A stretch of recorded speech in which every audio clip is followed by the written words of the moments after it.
Ito, dito ko inilagay mga kabokals yung ibang hens na nandoon sa ano, na binawas natin doon sa mga dominant CC. Dito, isinama ko dito. Bali ang hens dito is 14 hens po ang nandito. Ngayon, don't you worry. May plano ko dyan mga kabokals. Ito, bumili ako ng mahiwagang tali.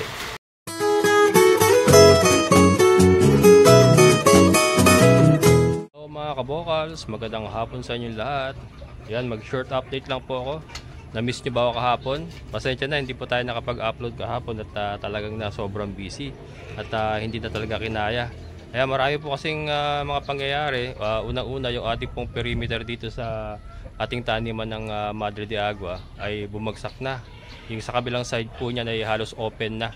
So yan pong immediate na kailangan po natin ma-repair. Ito nyo po yung yero na yan, nakasandal na lang po yung yero na yan, wala na yung poste at nabulok na. Sa kabila ay ganun din, halos nakasandal na lang din. So lang, isang bulate na lang pipirma ay tuluyan ng babagsak. Actually bumagsak na nga, itinayo na lang, sinandal na lang po. Ayan, so yan po. Ayan mga kabokals, nakita nyo yung mga yero natin, wala na, mga nakasandal na lang po yan. Ayan, so i-clear muna natin yan. So ang plano ko is ipa-clear na lahat kasi yung ating order din po ng Madre de Agua cuttings ay nagpa-pile up na. Shoutout po sa mga umorder at mga nagbayad na, yung iba nag-down payment. Kay Sir Norman Rosario, SJ Casal, Dennis Cortez, John Darren Bantinge. Ayan, sorry po mga sir. Medyo madidelay po talaga. Lalo na kay Sir Norman. Si Sir Norman matagal na talaga naghihintay ito. Kasi po nagpa-pile up po yung problema natin dito. So ito nga, kailangan ko itong maayos and maklear yan. So ang plano ko po dito is papaharvest ko na po muna lahat yan. Papaharvestin namin lahat yan para maglabasan din po yung mga cuttings na maganda na po pwede po nating putulin. Kaya kasi napakakapal po, ang hirap po piliin ng mga ng mga magandang cuttings. Alam ko si Sir Norman yan. Sir Norman, kung nanonood ka, pasensya na sir, alam ko nakapagbigay na ako sa iyo ng schedule, kaya lang hindi ko matutupad, pero i-PPM naman kita mamaya. Yan, kasi talagang napakakapal po, nahihirapan po akong pumutol ng magandang cuttings. Kailangan maklear muna siya, ma-harvest muna, and para sabay-sabay na rin po kayo kasi nagpa-pile up na nga po kayong mga umorder at mga nag-down na, nagbayad ng iba. Plano ko ito, kiklear ko na para lahat po kayo sabay-sabay na mabigyan, and maayos na rin po ito. So pag na-clear po itong mga Madre de Agua natin na harvestan yan, maayos na po natin itong bakod. So yun po ang game plan bukas po. And may problema rin po kasi tayo sa mga layers. Ito, mga layers, mga breeders. Teka, ito po, i-update ko lang po kayo mabilis. Madilim na, pero alas 5 pa lang kasi nagbabadya pong umulan ng malakas. I-update ko lang po kayo dito sa mga breeders. Ito po yung pinagagawa ko wala kahapon pa hanggang kanina. Ito, kung mapapansin nyo po, itong isang breeder natin, kita nyo ba? Sorry, madilim yata, madilim. Yan, ito pong isa nating rooster na Rhode Island, wala na pong kasamang hen na decal brown. Pinull out ko po lahat ng kasama niya kasi ginagawa pong panghimagas yung itlog nila. Wala stick na yun, wala po ibinibigay sa akin. So kinakain po yung itlog. Dito lang naman po sa na to, sa breeding pen na to, kaya pinull out ko lahat ng hens, inilagay ko sa chop suey area muna. Pero itong iba, wala naman ako nagiging problema rito. Ang ginawa ko lang po, namili ako ng mga ipo-pull out ko kasi pag gano'n na lang, magbabawas po tayo ng hens. Ito, katulad nito, maliit kasi yung fly pen natin. Ginawa ko na lang po silang 5:1, 5:1. 5 hens saka isang rooster. And then ito sa mga wala po tayong problema kasi hand breeding po ito. Mga hand breeding po yan si Dong Tao saka itong ating Shamu Tanaka. Mga hand breed po yan. Ayan, ito na nakakuha ako ng isang egg kanina. Dito yan galing sa dominant CC. Ito po mga dominant CC, wala pong problema. Hindi sila nangangain ng itlog. And ito, babawasan ko rin po. Ngayon po, 8 sila. From 10 po, nagbawas na tayo ng 2. So, ginawa nating 8. Kaya lang, iniisip ko, gawin ko na rin pong 5. 5:1 na rin po. Although malaki kasi yung lugar nila, kaya naman sabi ko 8 hen, isang rooster kasi malaki yung kanilang lugar. Doon kasi sa fly pen maliit, kaya ginawa nating 5 hen lang. Kaya lang iniisip ko kung babawasan ko pa, kaya gawin ko na lang 5 para lahat sila 5-5. Ito ganun din. Ayan, dito ko nakuha yung itlog kanina. Ito hindi po nangangain to, mga okay po ito. Yan, 8 din to. From 10, ginawa nating 8. Pero yun nga, iniisip ko pa kung babawasan natin. Ayan po. Wala tayong problema dyan. Yun lang isang na yun, fly pen na yun. Ito. Hindi ko alam kung yung rooster ang nagpasimula. Kasi usually yan, pag nabasag kasi, doon nila pagkakaguluhan yan. Pero hanggat hindi basag yan, hindi naman nila inaano. Ang iniisip ko niya, baka nabasag ng rooster. Baka ito, baka nabasag niya, kaya pinagkaguluhan na nila.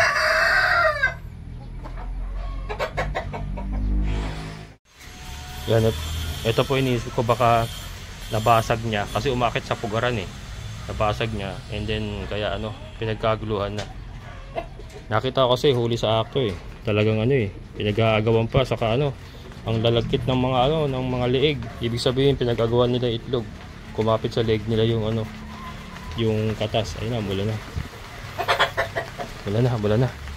Ito tayo sa Pakita ko lang sa inyo, mabilis mga kabokals. Yung isang breeding area natin, yung coop number 2. And ito kasi nasakati pa ako mga kabokals. So kararating ko lang, nagsakati ako. Kaya na bumili pa ako ng feeds. Ba, ang galing.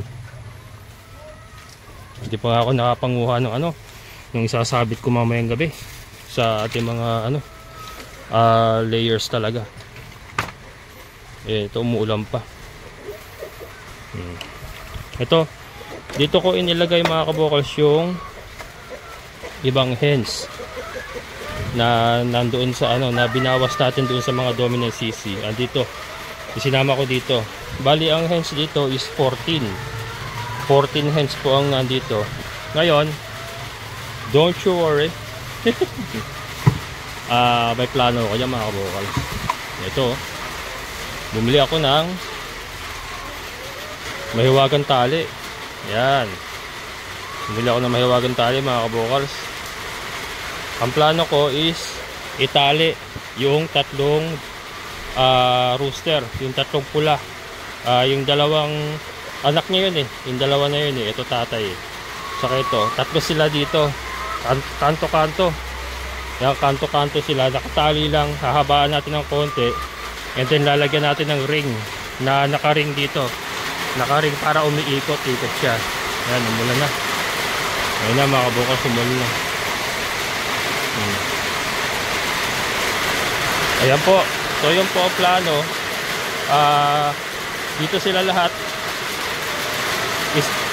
Plano ko isama rin yung yung 5 doon na kasama ng isang pula para 14 plus 5, 19 hens, and then 3 rooster na nandito sa loob.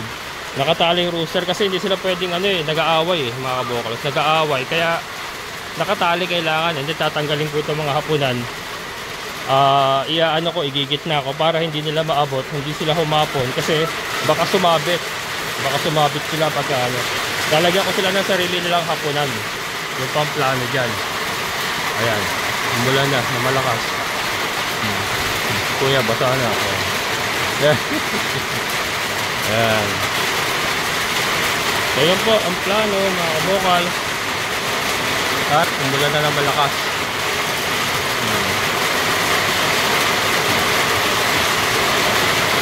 Dyan, hindi pa ako nakapag-harvest ng material. Ayan mga kabokals, going back. Hindi ko alam kung narinig nyo ako kanina dahil ang lakas ng patak ng ulan. So ito, ang plano nga po is ilagay lahat dito ng rooster na Rhode Island. Tatlo sila nakatali sa mga kanto-kanto. Lagay na silang ayusin ko lang na huwag silang pumulupot at huwag silang sumabit sa mga hapunan. So magbabawas tayo ng mga hapunan para hindi sila sumabit. Halimbawa lilipad sila, iiwas natin sila doon. And then lalagyan natin ng sariling hapunan na kung saan is hindi sasabit yung mga tali nila. So yung pong plano. Pero lahat po sila dito. Ang plano ko dito ilalagay lahat ng mga Rhode Island and then 19 hens. Kasi yung 5 doon, plano ko ang isama na rin dito yung 5 kasama ng isang pula na rooster natin. Para ang matitira na lang doon is yung mga dominant CC and then mababakante yung 2 fly pen para naman sa pag-grow out ng mga CC natin halimbawa or magbibreed tayo ng mga nandoon pa na iba na natin na manok ng Kabir or yung Rhode Island natin. So yung pong plano kasi parang nasisikipan sila dun sa fly pen mga kabokals eh. Yun naman sa special kasi itong mga Decabro naman hindi talaga nangangain ng itlog to eh. Subok ko na to eh, tagal ko nang ginamit itong layer eh. Nagulat nga ako bakit kinain yung itlog.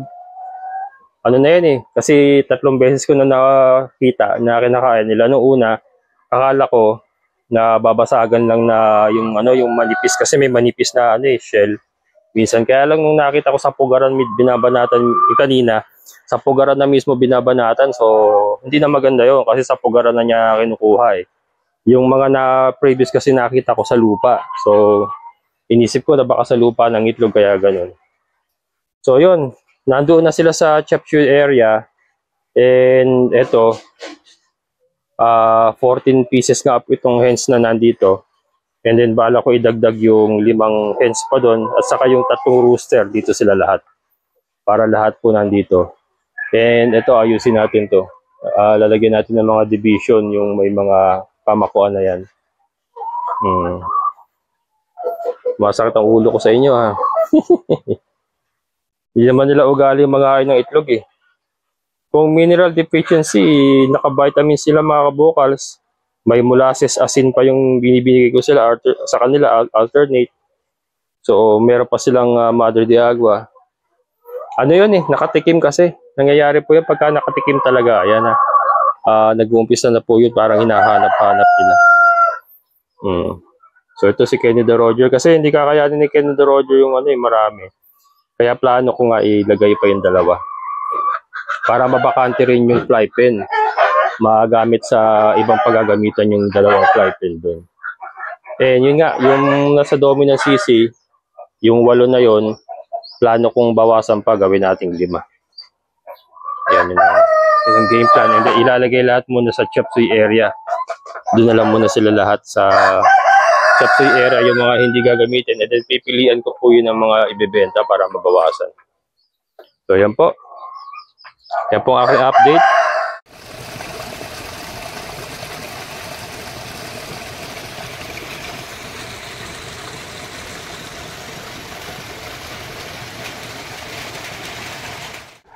Kaya medyo lumiwanag na, huminto na yung ulan. So ito, again, ito 5 hens, 1 rooster. So yung kasi ginagawa, umakit dito. Pero ito naman, hindi ko naman nakikita na nababasagan ng itlog. So ito nga, ililipat natin doon sa malaking kulungan sa coop number 2. Yan sila.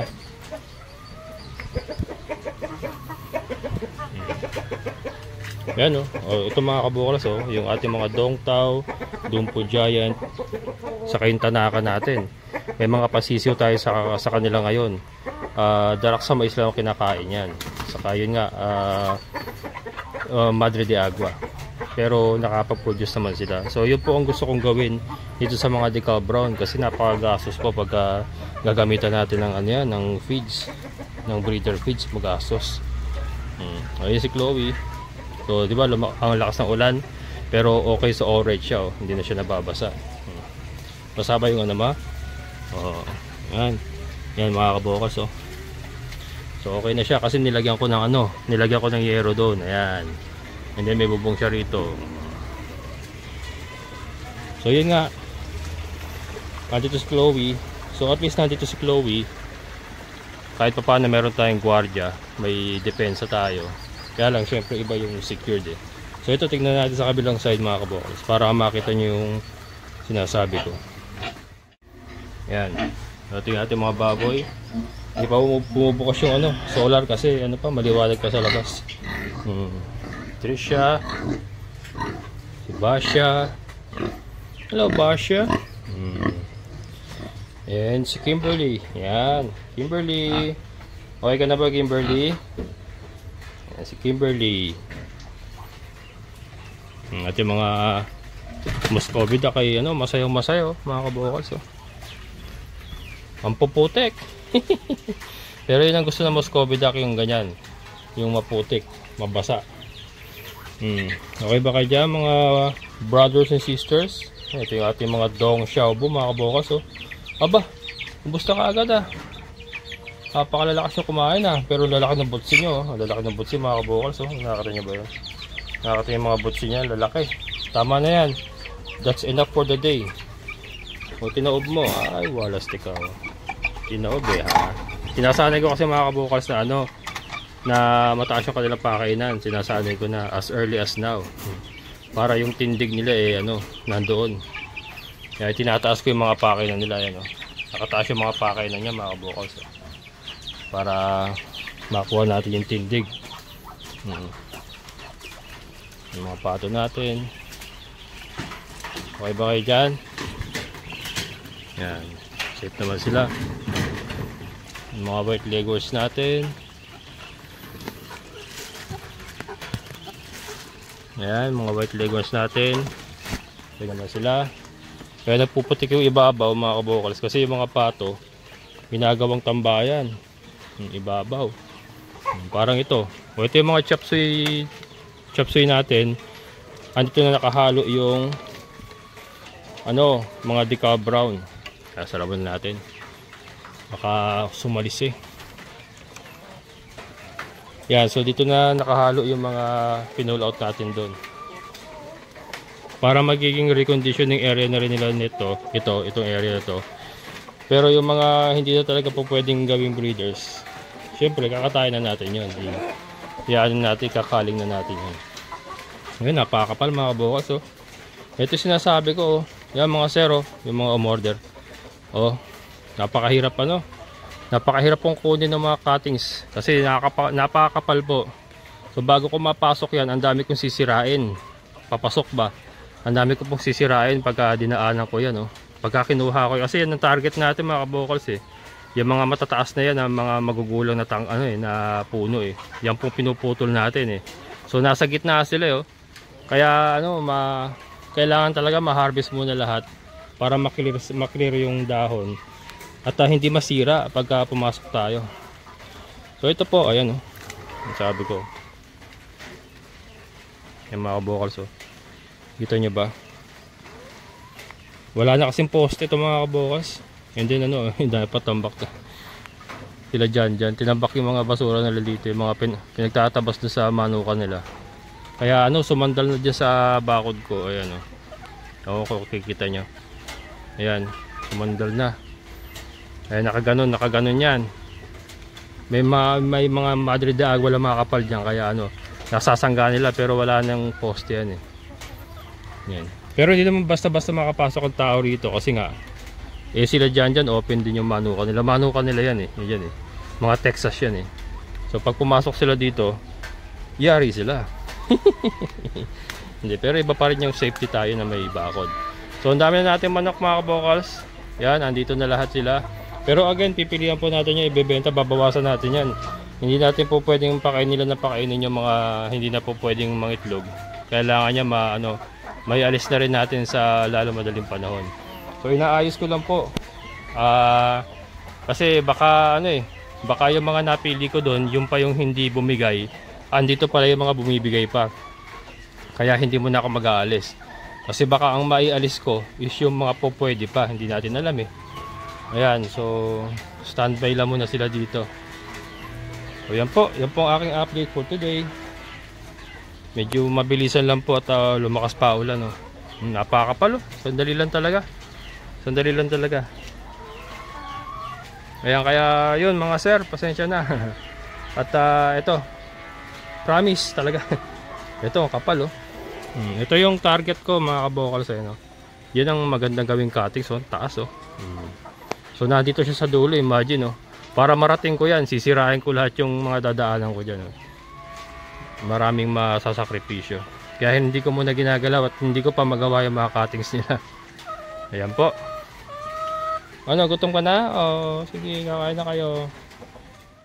Ayan mga kabokals, maraming salamat po sa inyong muling pagsama. Sa lahat po ng mga solid kabokals and mga solid viewers ko po, maraming salamat. And syempre sa ating kaibigan po na si Sir Boyet. Sir, maraming salamat po. Ingat po kayo dyan. Ayan, hanggang dito na lang. Muli, ito ang inyong kabokals farmer na nagsasabing sabay-sabay tayo mangarap, magsikap at higit sa lahat ay kumilos at siguradong ulad ang ating amazing na buhay. Bye-bye!